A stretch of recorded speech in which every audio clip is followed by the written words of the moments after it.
The night settled heavily over the inner palace, lanterns flickering faintly against painted walls, their light barely holding back the shadows. Mamo walked the deserted corridor, the faint smell of lacquer and incense clinging to the silence.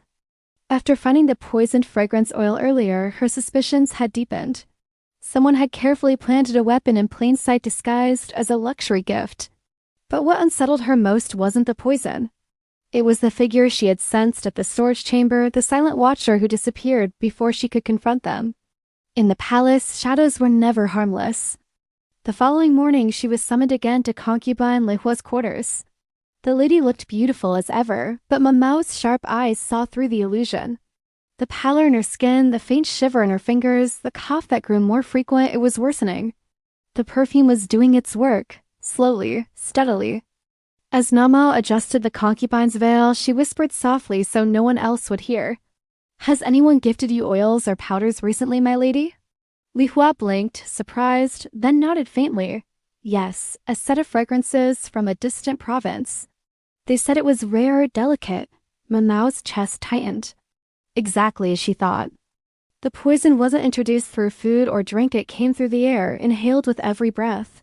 An assassin clever enough to use vanity as their weapon. Later, Jinshi appeared, his expression calm, though his eyes burned with intensity when he spotted Mamo. They slipped away to a quieter passage where his voice was low but firm. "Tell me, what is happening to Lady Lihua?" Mamo, crossing her arms, explained with her usual blunt honesty. "She's being poisoned, slowly, through perfume. I found the source in the storage room. Imported oils mixed with toxins. Whoever arranged this is cunning, they wanted it to look natural like frailty. But if it continues, she'd collapse within weeks." Jinshi's jaw tightened. His gaze shifted to the courtyard where guards stood oblivious. "And you're sure?" Mamo gave a sharp nod. "I'd stake my life on it." For a moment, silence hung heavy between them. Jinshi looked at her as if weighing something. Then he leaned slightly closer, lowering his voice. "I want you to uncover who's behind this, discreetly. If word spreads, it could cause chaos. Too many concubines, too many factions, it would turn the palace into a battlefield." Mamo grimaced. "As if it isn't already." She didn't refuse, though. In truth, her curiosity was already burning. Who would risk such a dangerous move? And why target Lihua, one of the more favored concubines? That evening, she began her investigation in earnest. She questioned the attendants, pretending to be casual, yet watching every twitch, every nervous glance. Some swore they had no knowledge.